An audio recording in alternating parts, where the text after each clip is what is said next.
Those who have studied history know that nothing invigorates and empowers an authoritarian regime more than a spectacular act of violence, some sudden and senseless loss of life that allows the autocrat to stand on the smoking rubble and identify himself as the hero.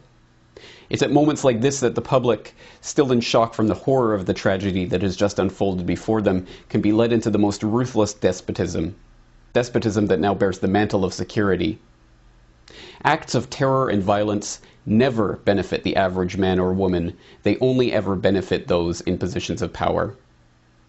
This is why Nero fiddled while Rome burned. It gave him a chance to throw out the Christians to the lions and rebuild the capital of the Roman Empire in his own image.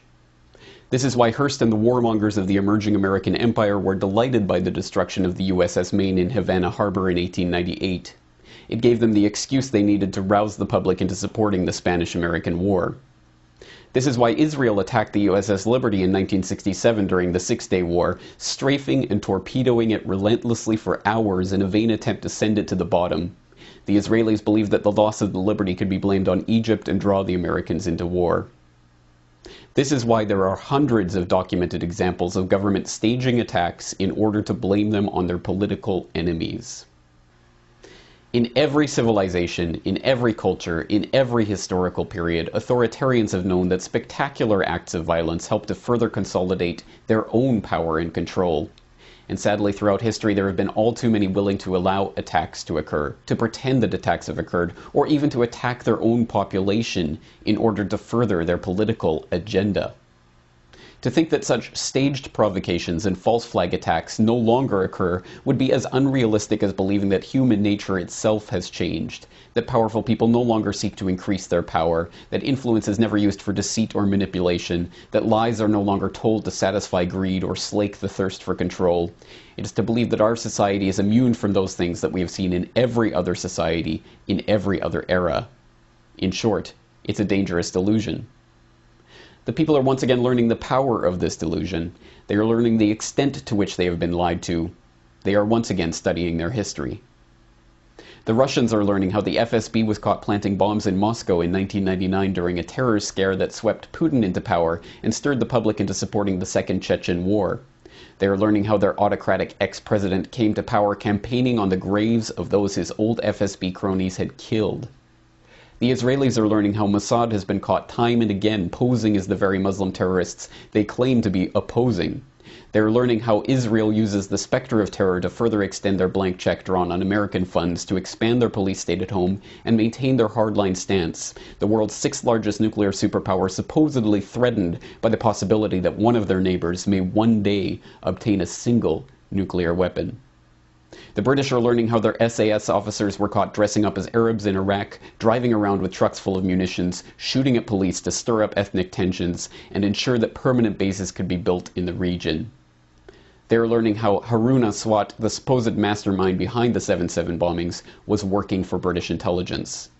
They are learning how British military intelligence took part in IRA bombings. The Indians are learning how the Mumbai attack was helped by a US agent who is cooperating with investigators so that he won't face questioning by foreign authorities.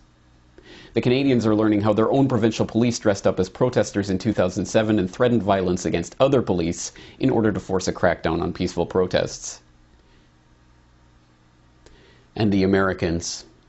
The Americans are learning that there were multiple bombs found, dismantled, and taken out of the Alfred P. Murrah building on April 19, 1995. They are learning that Timothy McVeigh had written a letter to his sister in which he claimed to be in the Special Forces for the US Army. They are learning the bombing was being directed by FBI informants, just as the 1993 World Trade Center bombing was.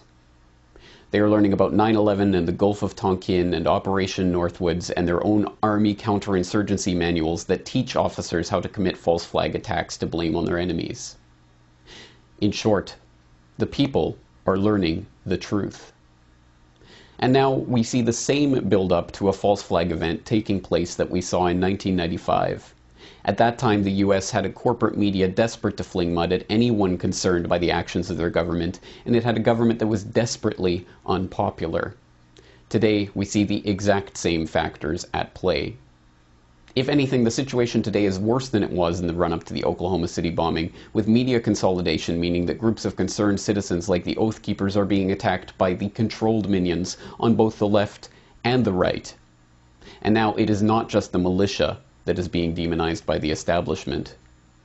It is veterans and gun owners, third-party supporters and libertarians, anti-war protesters and human rights campaigners, people who are upset with a government giving trillions to the banks that have engineered our current financial crisis.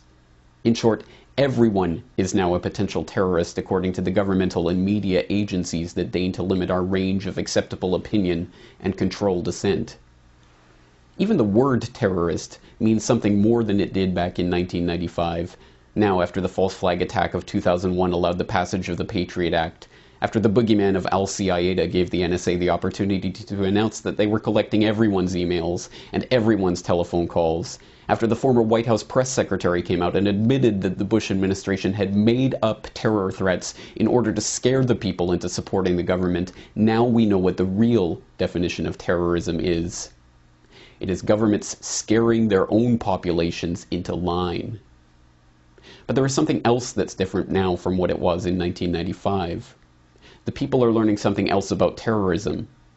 They are not terrorists for speaking out against their government. They are not terrorists for wanting the government to stop selling their children into servitude to pay bankers their bonuses. They are not terrorists for pointing out that the FBI and the CIA and Mossad and MI6 are behind every major international terrorist event. The people are not terrorists because they do not want to see more death.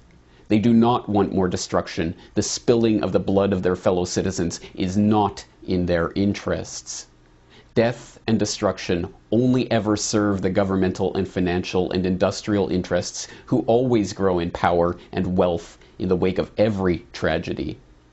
Time and again, the people pay with their lives, and the governments and the banks and the war machine only grows and prospers. The people do not want terrorism because it does not benefit them. It only benefits the existing power structure.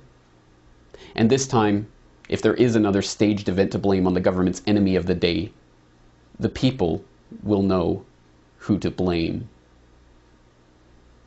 For the Corbett Report in Western Japan, I am James Corbett.